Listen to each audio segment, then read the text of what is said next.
Hello, my loves. How are you? Welcome back to another episode of Unfollowing Mum. You have a solo episode today. It is just me. And in this episode, for a start off, let's go with a bit of a trigger warning, but not the kind of trigger warning that perhaps you might be used to. This is because today I want to talk about something that I have found online that is entitled, drumroll please, that's me on my counter, The Estranged Parent's Perspective. Yeah, I know. So that is what we're going to be talking about today. And I think for some people it might be quite enraging. And for some people it might be something that you recognise from your own lived experiences. And I can fully appreciate how that can be. Especially when you recognise some of the things that have been said and you just find it so mind-boggling. But not only am I going to talk about this thing that I have found online, it's a meme that I found. It was shared on a public page for estranged parents. And I wasn't looking for estranged parent stuff. I'm very much somebody who believes that every single person, regardless of who you are and what you've done, deserves a space to speak to people and to hopefully overcome and heal. In a lot of these places, it just feeds their own delusions and feeds their own senses of grandeur and toxicity. But there is the hope that they will find community healing and that they'll be able to be self-aware and reflect on the things that they have done. That's not necessarily going to be the case, but I very much believe in not invading spaces that are entitled for other people. So I don't. And I get frustrated when toxic parents come to my pages and attack the people who are commenting there or attack me, because I'm like, look, guys, this clearly wasn't created for you. If it doesn't resonate with you or it triggers you in some way, that is your responsibility to look into that, seeking it out and contacting me and having a temper tantrum because your adult child now doesn't speak to you after following me and realizing that your behavior is not something they have to put up with is not going to make them talk to you. You have to do some self-reflection and some work, and you have to put the effort into being better. So I try really hard to live by what I expect from others and not invade those spaces. But whilst I was looking for some estrangement communities, that particular one came up and it was a public page. And I couldn't not see the very first big glaring post that was on there. And it was this meme. And I was so... For a start, it takes a lot to shake me or to shooketh me. It takes something to really make me go, oh, wow, that is, okay. Because I speak to people daily on this topic. I work with clients constantly who have experienced horrendous abuse from their family members and in particular their parents. So to find something that made me think, gosh, this really is just the delusion is there for everyone to see was big. And I wanted to bring it to you. I've talked about it on TikTok, but for those of you that do not follow along over on that community, which is at Toby and Rue or at Unfollowing Mum, then I think this warrants its own podcast episode just to kind of highlight to people that this isn't just your parent and this isn't just one person's a bit toxic and this is the attitude. This is a much wider societal attitude towards parenting, how we should behave around parents and towards emotional abuse. So let's get into it.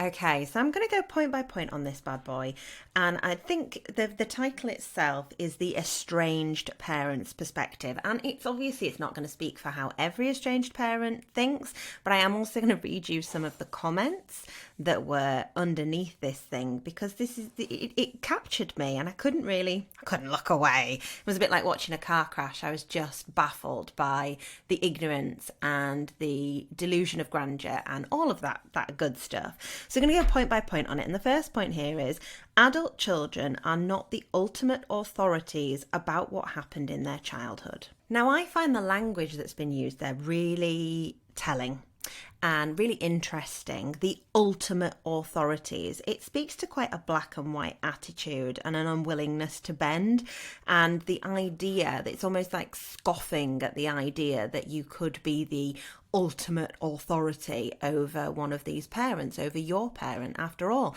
they're older than you, they clearly know better than you, so you can't be the ultimate authority. Obviously not. And what I will say is adult children are not the ultimate authorities on what happened in their childhood. This is a really nuanced one because in some ways, no, we are not. You have different memories and you experience things differently to the way that other people do. So when we look at how our parents will have experienced our childhood and we look at how our parents will have remembered our childhood, it will be very different to how we remember it and how we experienced. And the same again for how our siblings remember it and experienced it. You're not necessarily the ultimate authority about what happened, but you are the ultimate authority on how it felt to you. You are the ultimate authority on how you experienced that. That is what counts there. And this is where that black and white thinking becomes so problematic. It's almost like a denial and an invalidation. Well, it's not even almost like, it is a denial and an invalidation of how you experience certain events, how you may have been impacted by your parents drinking, how you may have been impacted by your parents separating, how you may have been impacted by the sibling always being favoured. Whatever the scenario is, if you are going to a parent and saying, this is what happened and this is how I remember it, when they turn around and say, you're not the ultimate authority, you don't know if that was what happened, as opposed to saying, God, I'm really sorry that is how you experienced that. This is how I remember it, which is completely different. And that must be really difficult for you that was how you experienced it as a child. How can I help to repair that? How can I listen to what you're saying and hear you and validate those feelings? A simple, gosh, that must have been a really awful experience for you as a child, and I'm really sorry that I made you feel that way. Boom, job done. That's what the majority of us are asking for. And I feel like you're not the ultimate authority is such an instantaneous invalidation that kind of sets the tone for the rest of the meme, to be honest with you.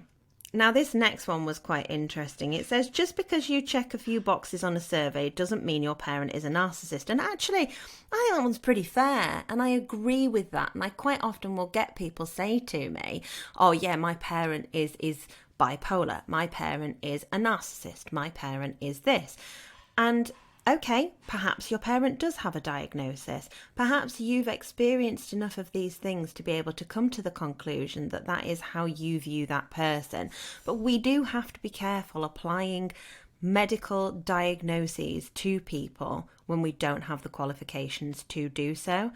In saying my parent has narcissistic behaviours and my parent acts like a narcissist, you're not diagnosing NPD, and you are completely capable of acknowledging that is the behaviour that you have been presented with.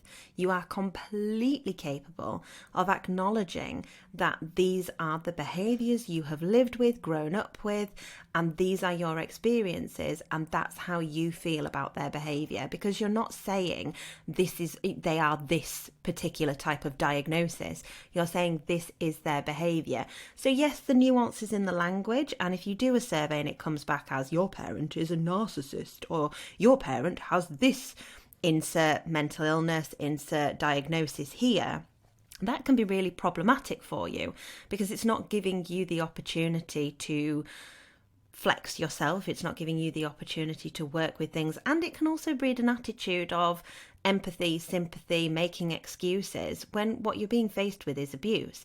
You're entitled to say, my parent behaves like a narcissist. My parent has narcissistic behavioural traits. We all, by the way, have narcissism. We all, by the way, have narcissism. We touched on that in the episode with Helen Villas, who is a specialist in narcissistic parents and parental abuse. And yes, we all have narcissism. We have healthy narcissism, which is what makes us think that we should be able to go for a promotion, that kind of thing. But then we also have toxic narcissism, which is the kind of behaviour that you've experienced from a parent. So no, checking a few boxes on a survey doesn't mean that your parent is a narcissist, but your lived experiences do mean that you're allowed to say, my parent acts like a narcissist and has narcissistic behavioural traits. So yeah, it's nuanced, isn't it? And I feel very passionate about avoiding diagnosing people with anything at all, unless you have worked with that parent. And another one of the things that comes up a bit later on in this meme is, unless your therapist has met your parent, their diagnosis of them may be completely incorrect. And again, I agree with that one. No therapist is diagnosing your parent, but they may say to you, that sounds like narcissistic abuse. That sounds like your parent has their own XYZ that they need to work on. And then they will reroute it to how can they help you, because you're the priority in their session. No therapist who is qualified is sitting there saying, yep, your parent has bipolar. Your parent has this, your parent has... It's just not reality, but it is what happens in the minds of these estranged parents, that you've got a therapist who's sat there going, oh, well, I'm diagnosing your parent with this, and you can now go ahead and have this pop culture diagnosis. It just doesn't happen. It's an excuse and something that enables them to dodge accountability yet again, simply because it can be passed on to, your therapist is unethical because they diagnosed me. No, they didn't. They said that sounds like narcissistic behaviour and narcissistic abuse. They might have said, it sounds like your mum is very narcissistic, not diagnosis. So no, unless your therapist has sat in a room with the parent, treated the parent, and as well as at a qualification level to diagnose people. I'm a qualified coach, I'm certified, I am not qualified to diagnose people.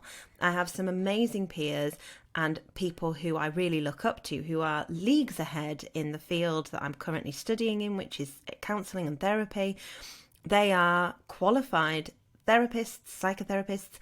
They are not qualified to diagnose people because you have to go for a certain level of qualification.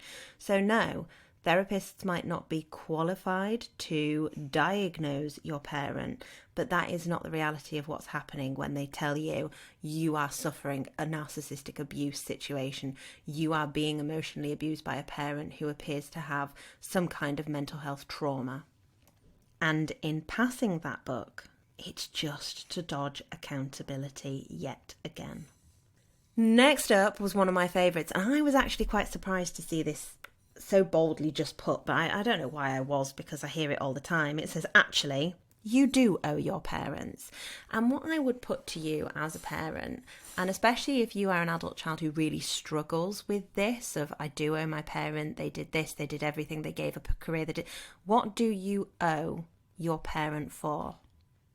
What do you owe them? And what do these toxic parents feel you are in debt to them for? Is it love?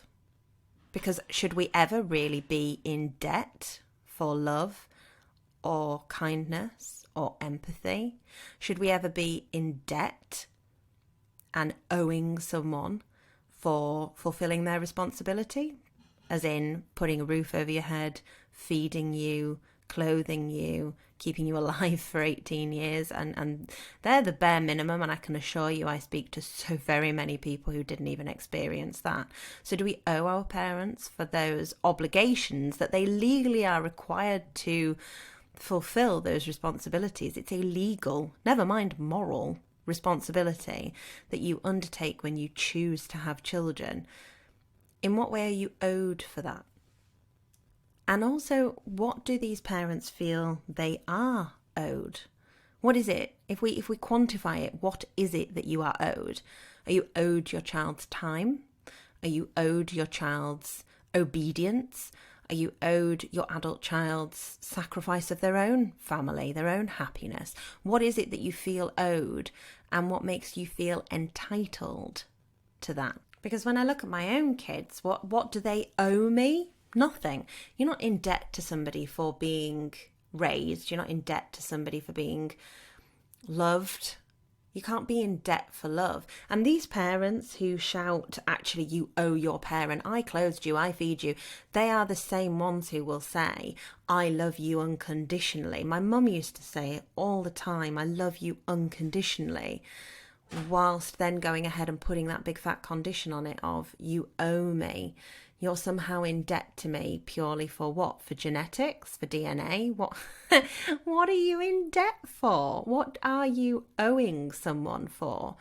And that there immediately removes the unconditional element of that love that a parent is supposed to give to their child.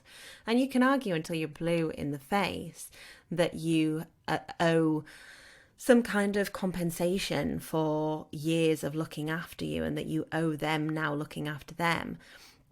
But if that's the reason that you've had children and that's the reason that you've chosen to be a parent, that's a pretty piss poor reason so that they can look after you when you're old, so that they can be in debt to you and you can hang it over them.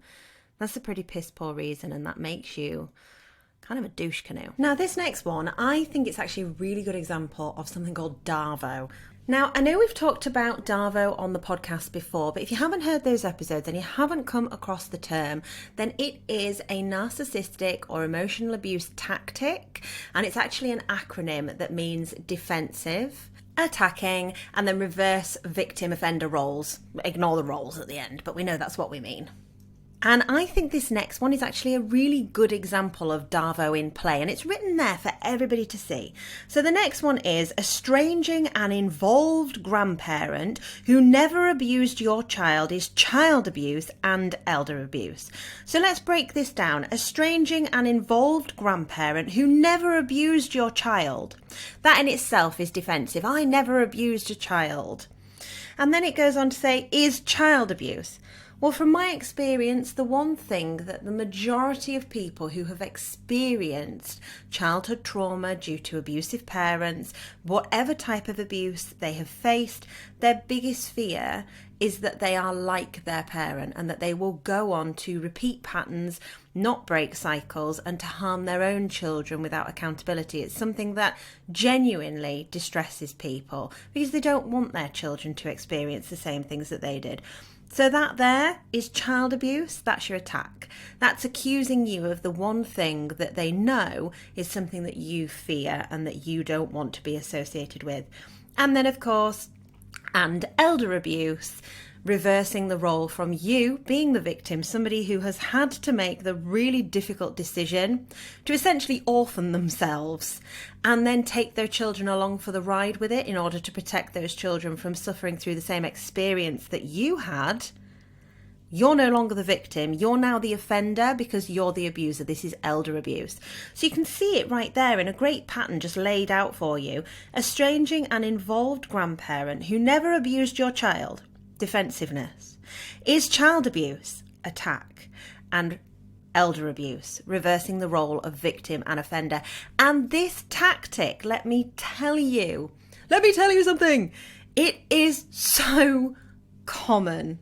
And we often hear it referred to as playing the victim. It's something that a lot of my clients and people that I speak to will say, oh yeah, my mums in particular are really good at playing the victim. You know, everybody feels sorry for her. She reels them all in. My own mother did it. And I've spoken many a time about my mum turning up at the bottom of the school gates, encouraging another grandparent to support her and facilitate her being able to meet up with my kids without my knowledge. That was her playing the victim, and she does it really well, and it's something that is so common in these narcissistic parents and the way that they behave with this emotional abuse. So I'm hoping that laying out there, Darvo, you'll be able to look at different scenarios and go, oh my God, that's an example of that. Oh my God, that was that as well. And actually see it for what it is. And the reason that this is such a commonly used tactic is because it is a form of gaslighting. It is a way to make you doubt yourself. It's a mind game in order to play on your biggest insecurities that you are in fact the problem when you're not, and in order to make you retreat, to make you bend to their will, to enforce their control over you. What's upset the parent who wrote this is that they are estranged from not only their child, whom they can no longer control and abuse, but they now also don't have the relationship with the grandchild, who they feel entitled to just because they're titled to them. And then rather than look inwardly and be self-reflective, they've chosen to attack and then to reverse the role so that they are centred as the victim. It's centering of self, it's victim role play, and it's bullshit. Addressing the actual complaint as well of, it's child abuse and it's elder abuse. Of course it is not. Of course it is not. For a start, child abuse, as a parent, it is our responsibility to make difficult choices that we feel are necessary in order to protect our children and for them to be able to grow up in a safe, healthy environment. And we have to make those choices constantly. My kids don't want to go to school in the morning and my eldest doesn't want to do his homework, but I have to make those choices to say to him, well, you've got to do that. That's something that you've got to do. My kids would eat chocolate for breakfast every day. I can't allow them to do that because I have to be a responsible parent who says, actually, that's going to give you all manner of problems. If you do, we need to eat in moderation. You would see in no other relationship a person turn around to you and say, well, my daughter really wanted a relationship and had a great relationship with this man that she works with. I know she's only 15 and he's 27, but they got on so well and she really wants to get to know him a bit better. We're inviting him round for tea and encouraging it. Well, no, you wouldn't. You'd be like, what the hell is going on there? And she'd be going, I want to spend time with him. We're in love. And you'd be going, great, that's not going to happen. Any responsible parent would be stepping in and saying, actually, I appreciate how frustrating that is for you, but sometimes I have to make difficult decisions that you're not going to like because this is what keeps you safe. And that's exactly the same in this scenario. Perhaps the child had a relationship with a grandparent. Perhaps your child has a relationship with a grandparent and will say, how come we don't talk to Nana anymore?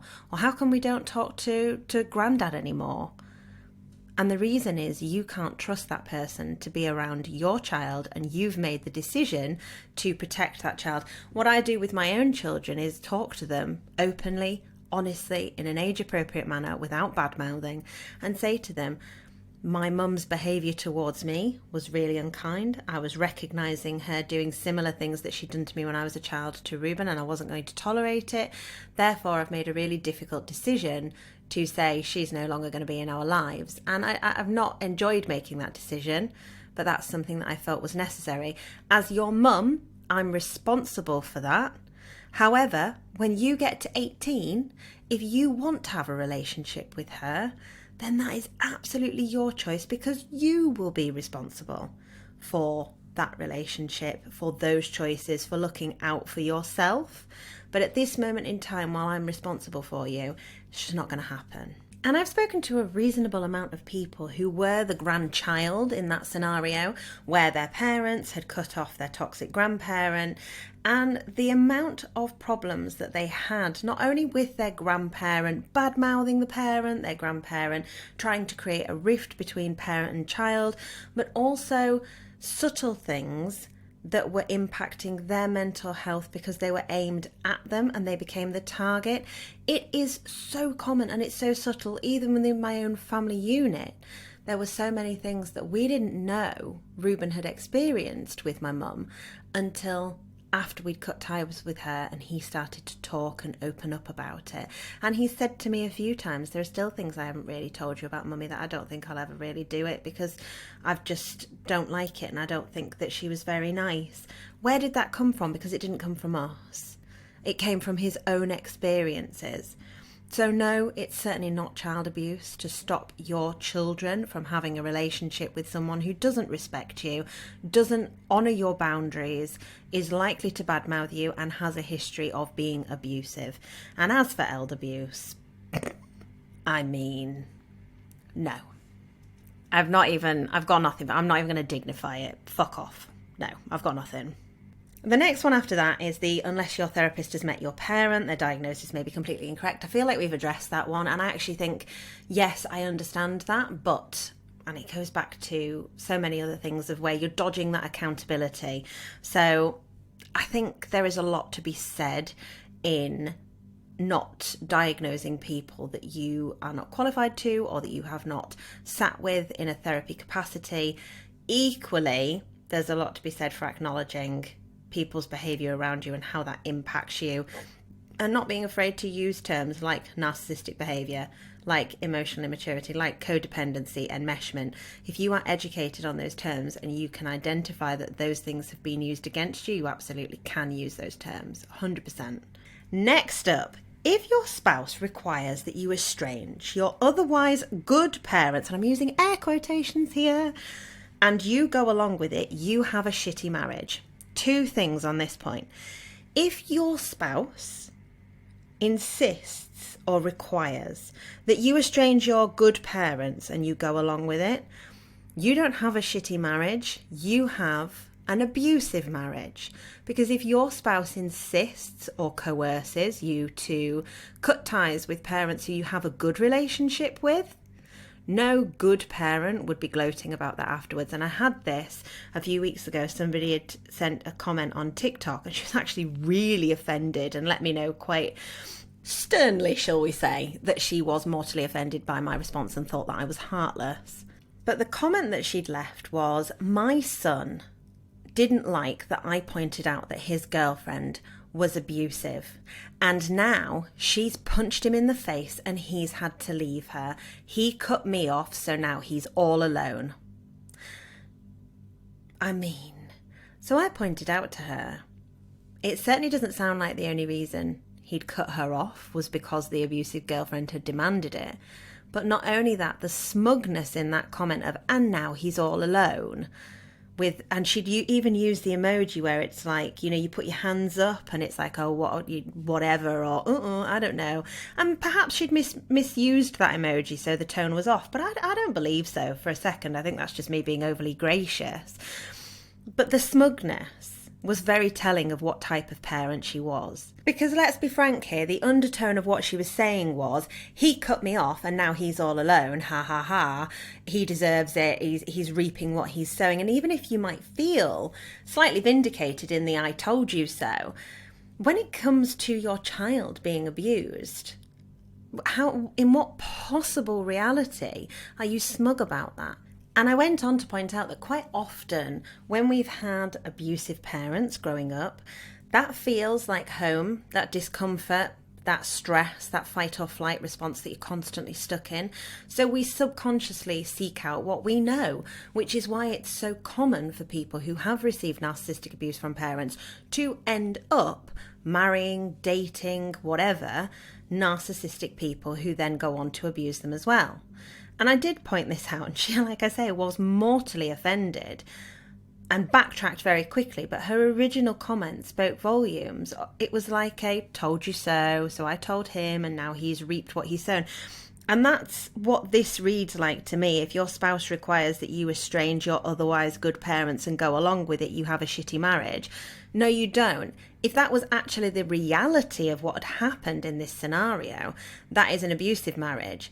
And whilst you can do very little when someone is being abused and their whole family and their friends, everybody around them in their inner circle who may be able to red flag that, is slowly pushed away by the abuser, you are still there afterwards if they do manage to escape that relationship, to support them, love them, look after them, say to them, hey, look, I know that this is how things happened. We became distant. I know you shut me out, but that's okay. I'm here. Especially as a parent, I'm here now that you've managed to get free from this abuse. And you would do everything within your power to try and help them be free from that abuse. But that's not what happens when you have a narcissistic or toxic parent, and they can shout from the rafters, an otherwise good parent. Bollocks. It's not an otherwise good parent. It's a parent who has been abusive, who has been toxic, and then turns on the spouse because they cannot possibly believe that you could make this decision for yourself because you are not viewed as your own separate person. If they're not pulling your strings, well, obviously it must be a spouse that's doing it. Obviously. Or perhaps it's the in-laws, or perhaps it's the friends, or whatever it might be. It can't possibly be that you could think for yourself. And it's so common to see spouses, friends, or the rest of them blamed for how an estrangement has come about without any self-reflection at all, none whatsoever. And I do think there's a murky water there if your spouse requires that you estrange. that in itself is a little bit on the knuckle, really, because if your spouse is saying to you, you have to cut ties with this person, that is not their decision to make. And that would leave me, in both my capacity as a coach and someone who has experienced it, feeling very uncomfortable. However, it's not the same, and I can say this from personal experience, having a spouse turn to you and say, I can't do this anymore. I can't live like this. I can't watch you in pain every day with this person. I can't have this person around my children. I can't have this person around me. I cannot do this anymore. Either we're going to go our separate ways, and I wish you luck with everything, and I'm always going to be here to support you, but I need to get out because this is destroying me as well. Or you're going to have some distance between you and your parent, or they don't come over here, you see them but they can't come to the house, I don't want them in my home. That's very different to you have to estrange from your parent. But to a toxic parent, it's not, because it has to be their way or nothing. If you go to a toxic parent and say, look, the way you speak to my wife, I'm not going to have you come round to our house anymore, well, then that's you estranging, because they will not come and speak to you at all. Because how dare you set that boundary in response to their behaviour? Your response to their behaviour then becomes the problem, not their behaviour. So it's always a deflection. Now, this one is something that I see quite a lot. In fact, I see it a lot. It says, it is absurd to blame your parent for not using parenting standards that didn't exist when they were raising you. Now, I'm just going to throw it out there. I'm pretty convinced it's never been particularly kosher to smack a child around the face, to starve a child, to leave a child at home 24/7 while you go off and do things, to be drunk around a child, use drugs. And quite often these are the things that I come across parents doing when I work with people and talk to people. But equally so, when I was growing up, my mum leaving me throughout the entirety of the summer holidays at home when I was quite young, and I've talked about this on previous episodes, was not considered normal. It wasn't a parenting standard that isn't around today. But there are some things that are different today. And yes, we do have the principle of know better, do better. And there will be parents out there who actually did do the best that they could do. They did do what they thought was right, spare the rod, spoil the child, that kind of crap. There will be parents out there who bought into that. I know that when my eldest child was growing up, we practiced cry it out because everybody around us was saying, no, that's what you need to do. And my husband and I would sit downstairs, like Adam and I would literally sit downstairs in tears, finding it so difficult. But we didn't trust our instincts because our elders and our peers would all say, no, you need to sleep train, you need to do this. And we're going back 13 years here. There were also plenty of people who had educated themselves around sleep training and chosen not to make that choice because it didn't work for them. And I'm not judging parents who have chosen to do that because it worked for them and because it was the right choice. There are plenty of studies out there that show that it is not healthy for children, babies, to cry it out. It's not healthy for children to be left to cry for long periods of time. But if you don't know that, and if you haven't had the opportunity to learn that, like I hadn't, like many, many people haven't, and you choose to go down that because you think that that is what's going to be best for you, for your baby, or you are back in the 70s thinking that you should smack your child because that's what everybody tells you, you got to give them a smack on the ass, that kind of thing. I was smacked, which comes as no surprise to anybody, but even in healthy dynamics, I know people who were smacked because that was what you did. That was what was expected. And I get that. I absolutely get that. But I also know that the majority of adult children who are in a position to go to their parent and say, this is something that actually I remember it this way and it really did a number on me. It really upset me. And it's something that I've carried with me. Like, I really don't like doing X, Y, Z because I remember you did this when I was younger. Saw a great example not so long ago of someone brushing hair. and she'd flinched when she caught a knot, and her daughter said something to her, and she said, yeah, my mum used to hit my head with the hairbrush when I was brushing hair. My mum did that. Loads of people's parents did that. There's jokes everywhere of how your parent would hit you on the head or scream at you when they were doing their hair, because your role as a child back then was to sit quietly and allow your parent to dominate and do your hair and to get on with the task at hand whilst you were quiet, not bothering.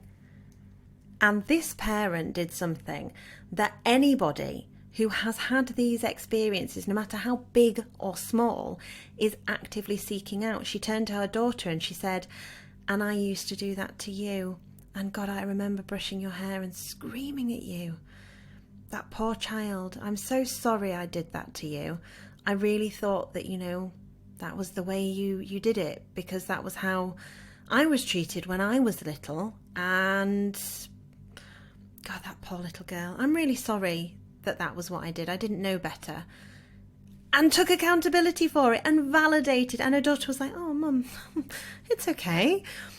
And it really made me feel emotional watching it, because that's all people are asking for, is that you'll validate the way that you made them feel growing up. And obviously what I'm talking about here are things that are smaller things that perhaps were considered the parenting norm back then, that their parents will have had things that were considered the parenting norm before that. We all have different things, and I'm sure there will be things that I do as a parent that my kids will look back on and go, actually, why would you think that was okay? And I would say, because that was what we were told was the right thing to do and how to be a good parent. And that was what I thought I was doing right. And I can see now that that wasn't the right thing for you. And I'm really sorry that hurt you. It's as simple as that. Now, it gets much more nuanced and difficult when we're talking about bigger levels of abuse, where we're talking about neglect, when we're talking about any other type of abuse. It's not as simple as holding your hands up and saying, yeah, I did that and that happened. But even in those much bigger circumstances where there has been sustained abuse, it's taking accountability, changing behaviour, and working towards a repair and forgiveness that makes a difference. Even if that adult child chooses not to forgive you, even if that adult child chooses not to have you in your life, if there's been abuse, there's been neglect, there's been all of these different things that so many of us have experienced, and they still turn around and say, hey, I see that you are changing the way that you are, but I still don't want to have a relationship with you. They don't owe you a relationship, and that's absolutely fine. But even in those instances, taking accountability makes a difference. Validating how that person felt makes a difference. That's what so many of us are asking for. And this attitude of just, it's absurd to blame your parents for not using parenting standards that didn't exist when they were raising you, is so flippant and dismissive, because we all know things change. But our willingness to change with them, our willingness to reflect on our behaviours and go, oh yeah, no, I didn't know better then, but I do know better now, and let me hold my hands up to that was wrong. That should not change. That should be a consistent throughout your child's life, to acknowledge that you get it wrong, to be accountable when you do get it wrong, and to validate their feelings when they come to you and explain that that's something that's caused them harm. Which leads me quite neatly into the final part of this estranged parents perspective meme. It says, hurting your feelings is not the same as abusing you. Okay, hurting your feelings might not be the same as abusing you, but hurting your feelings and refusing to change your behaviour in order to avoid doing it again, being accountable for the hurt that you've caused and validating the way your adult child feels, that's the abuse. And I don't think I've got much more to say on that one, to be completely blunt with you. I think say less on that one, because hurting your feelings might not be abuse. But when it is pointed out to you that you are hurting feelings, that you are causing harm, a complete unwillingness to change, a continuation of the behaviour, that is abuse. Now that's the end of the meme, but I did want to point out some of the comments that were in response to this. So there was the first one that said, this is spot on. I hope Facebook does show it.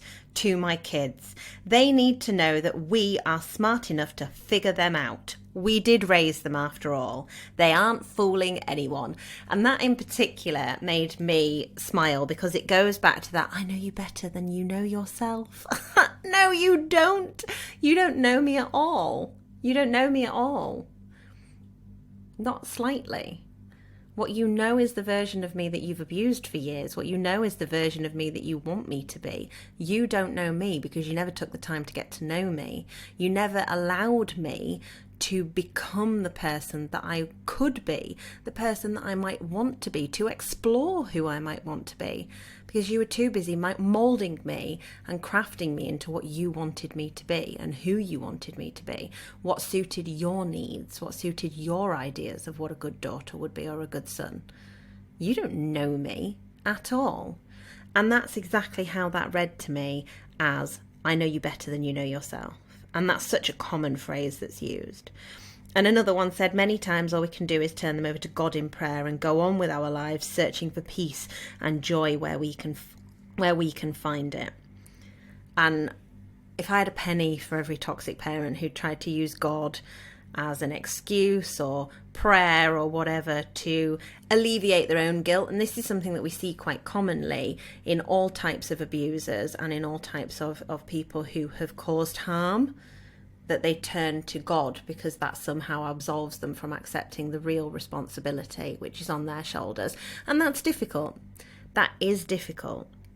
And this final one, which I read it out to Adam and we were both like, what the fuck knuckles is that? But it says, amen, my mantra, no regrets, no amends letter, no apologies, no shouldering the blame, living selfishly healthy. And it had 50 likes on it.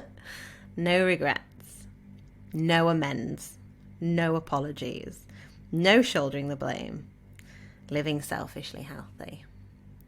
And that, my friends, is the crux. If a toxic parent is totally honest and just says exactly who they are and what they feel, that's who they are. Someone who has no interest in making amends, will never apologise, doesn't regret the things that they did, won't take any of the blame for the relationship failing, and just lives selfishly.